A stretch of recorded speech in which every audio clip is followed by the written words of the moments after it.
it is clear that Peter Obi is planning to leave the coalition to form a new alliance. I repeat, it is clear that Peter Obi is planning to leave the Northern-led coalition to form a new alliance. Hence, party members of the ADC are saying that they insist on primaries, on conducting primaries.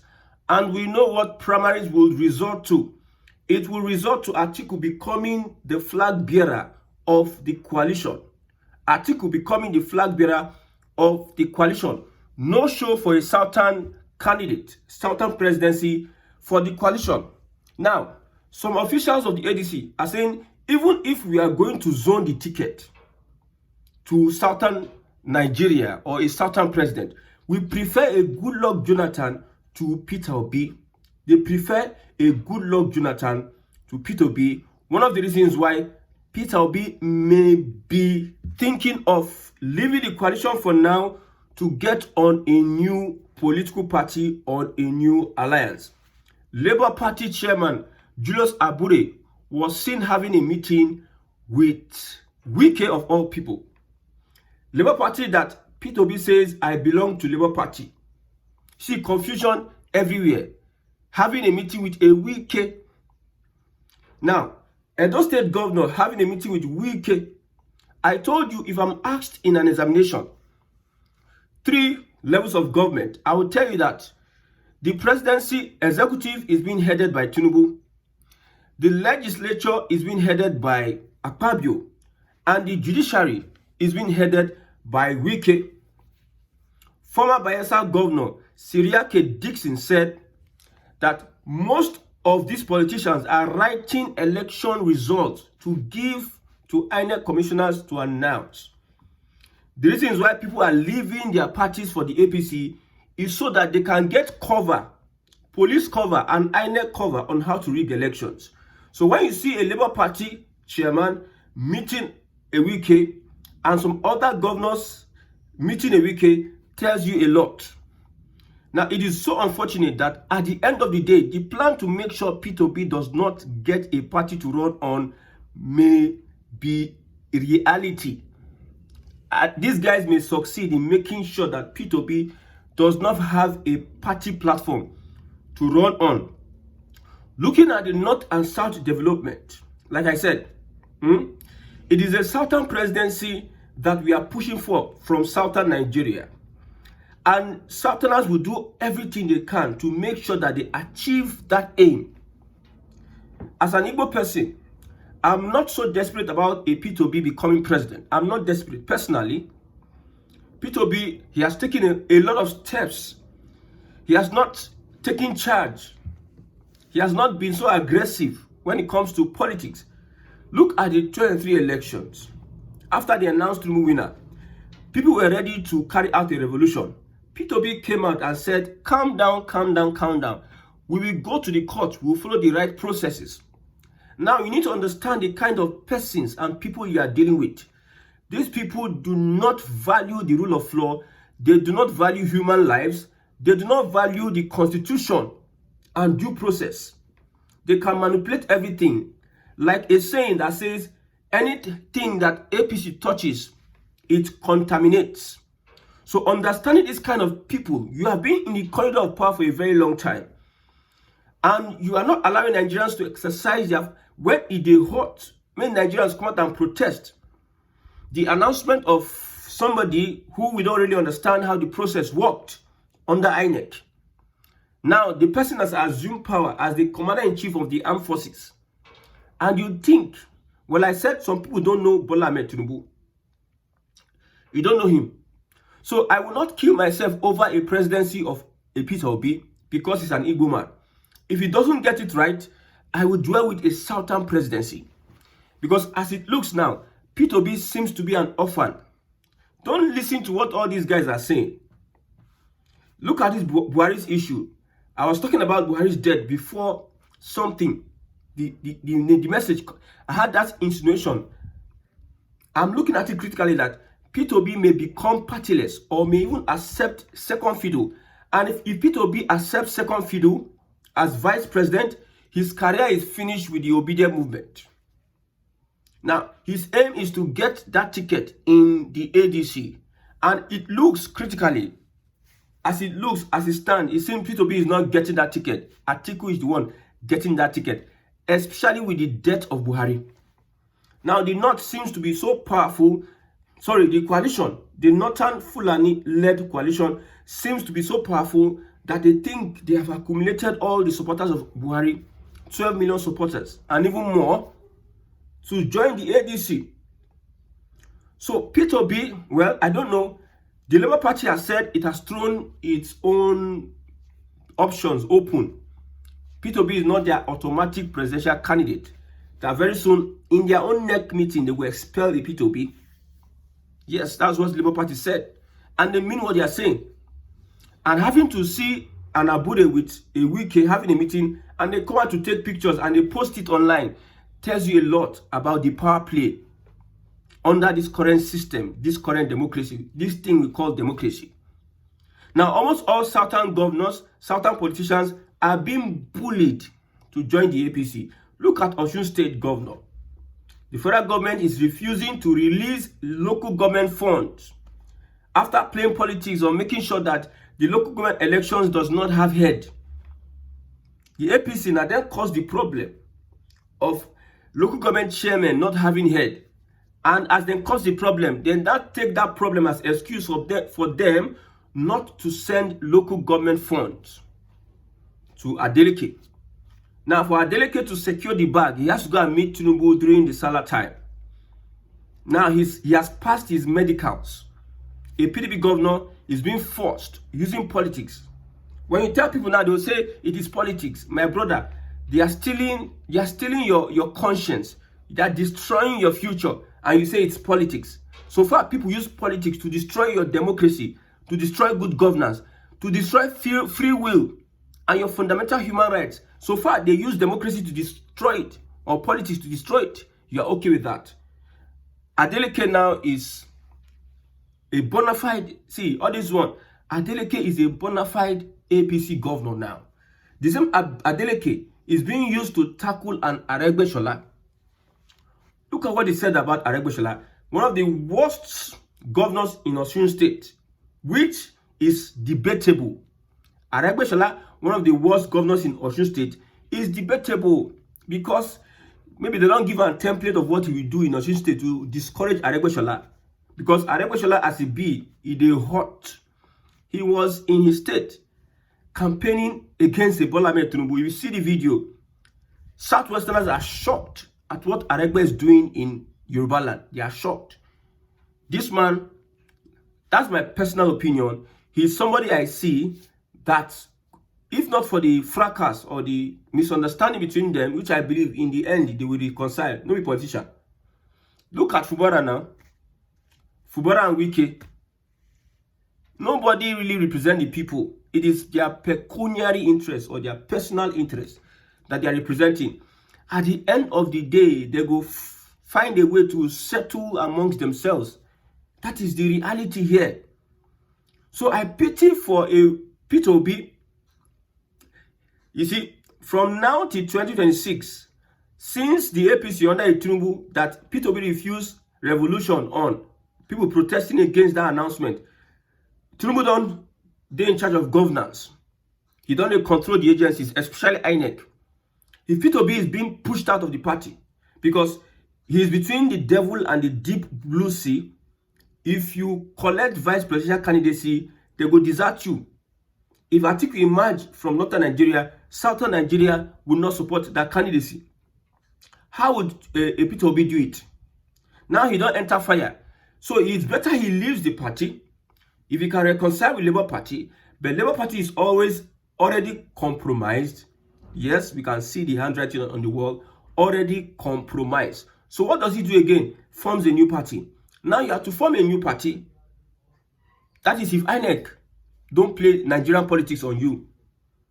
If they play, they show. The more you look, the less you see. That is what is happening to a Peter Obi. Now these guys are succeeding in making sure that P2B does not have a platform. All platforms have been bought.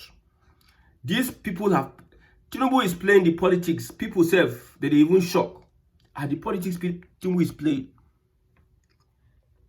Maybe the last resort for a P2B, if you understand all this, I don't know, he should just play his politics. But he has not been playing his politics for a very long time. Now his eyes go clear. Let's go on Aregbesola. So I was shocked at what Aregbesola said to Osun people. Till tomorrow, he said, since Tinubu got to power, rain doesn't fall as it used to. Birds don't sound like birds again. Rats don't sound like rats. Everything has become abnormal. He has vowed, okay, nothing is normal again. He has vowed that he must make sure that Tinubu is defeated in Southwest. I will not tell you, I don't need to tell you the comments. The kind of comment Nigerians diverse nowadays, I don't know. The comment from those that support Tinubu and the APC on Aregbesola, they are telling you, let me see how you come to Lagos State and do your campaign. Let me see. Let me see how Aregbe will come into Lagos State and do his campaign. That Aregbe disappointed, he is a betrayal and everything. And the problem I have with this is that people are not looking at the message at all. They are looking at their blind support for Bola Ahmed Tinubu. They don't care that Tinubu has done anything really reasonable for them within these 2 years.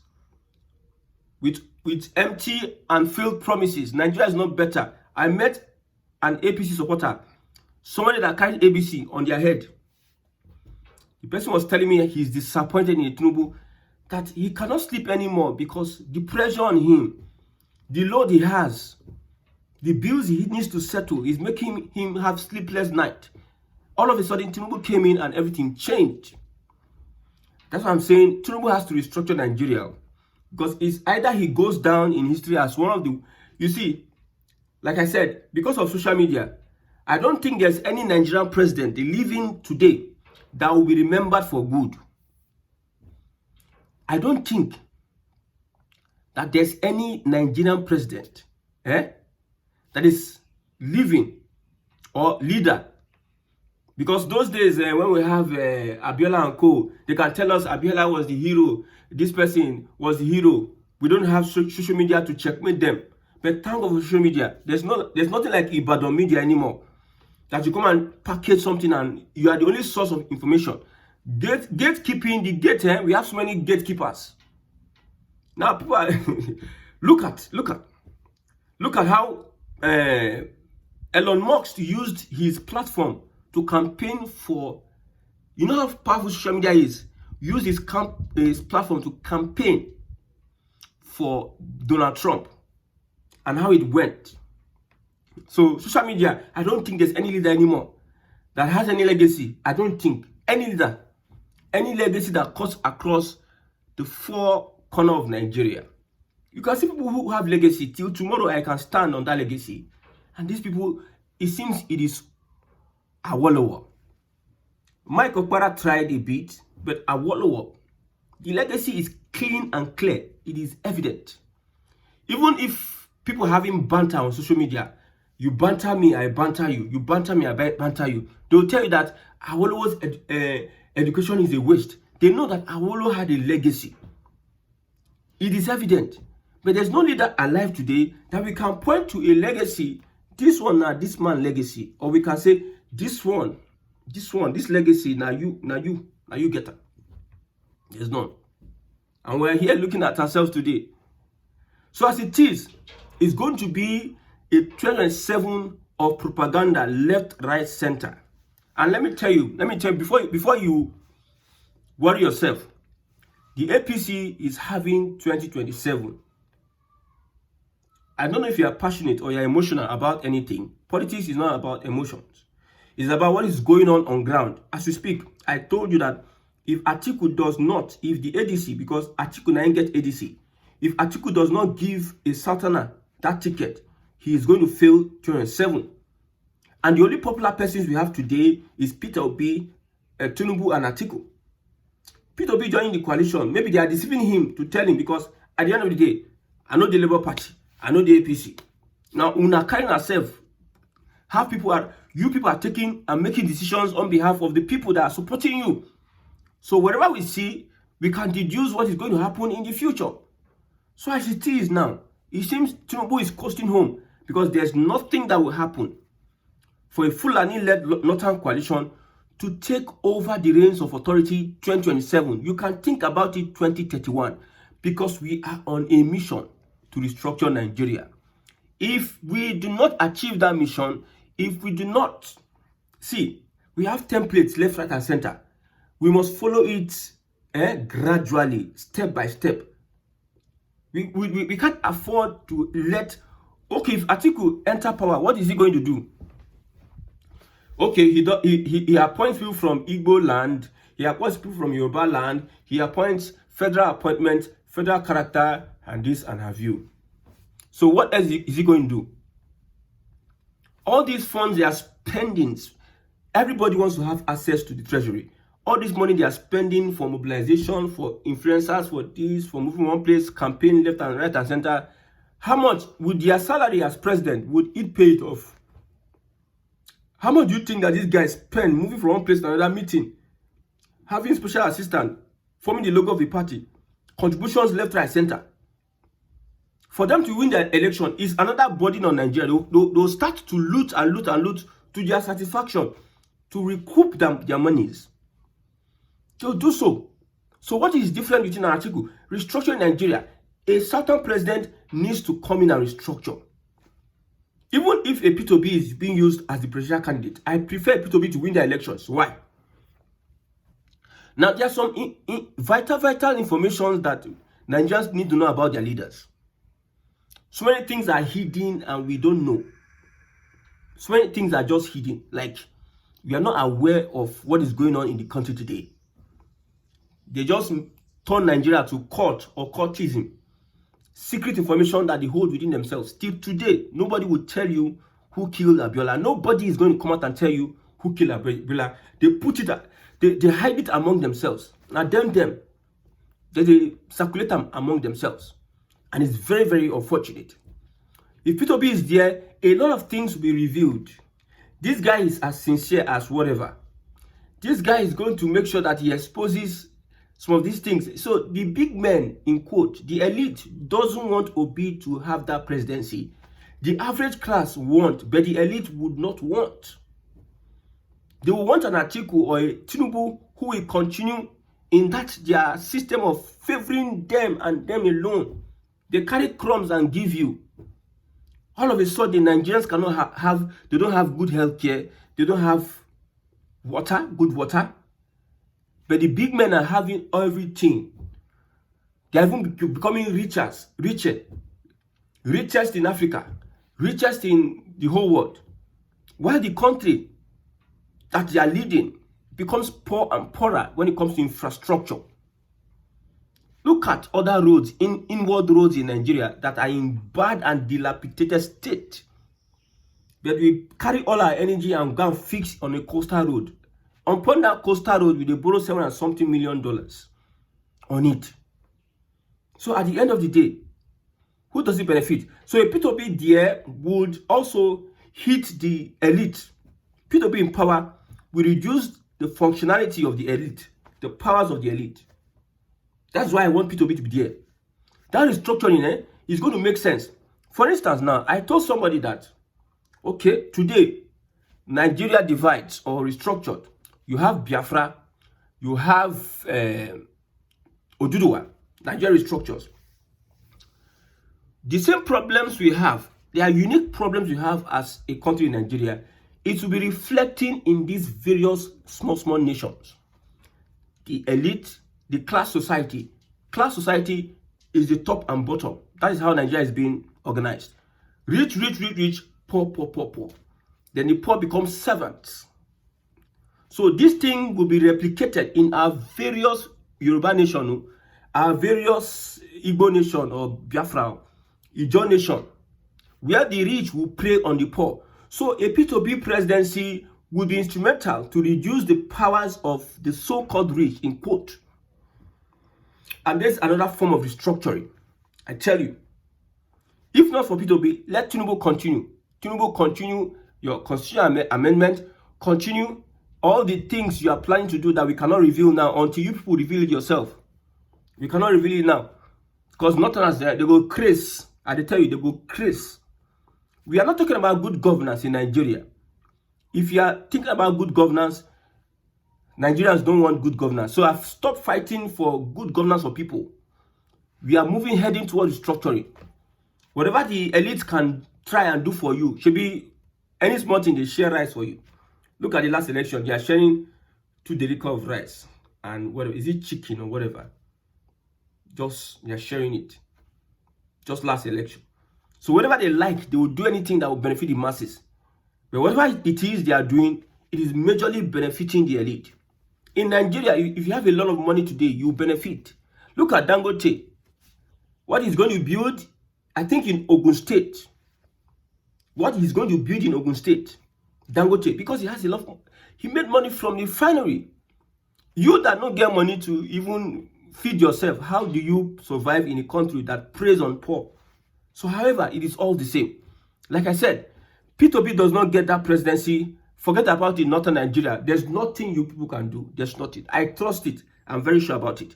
There's nothing you people can do.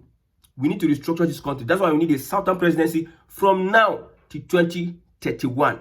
So don't interfere in our politics. However, I pity for Nigerians. If Tinubu does not, at the end of the day, restructure Nigeria, my brother, it's going to be a tough one for Nigerians.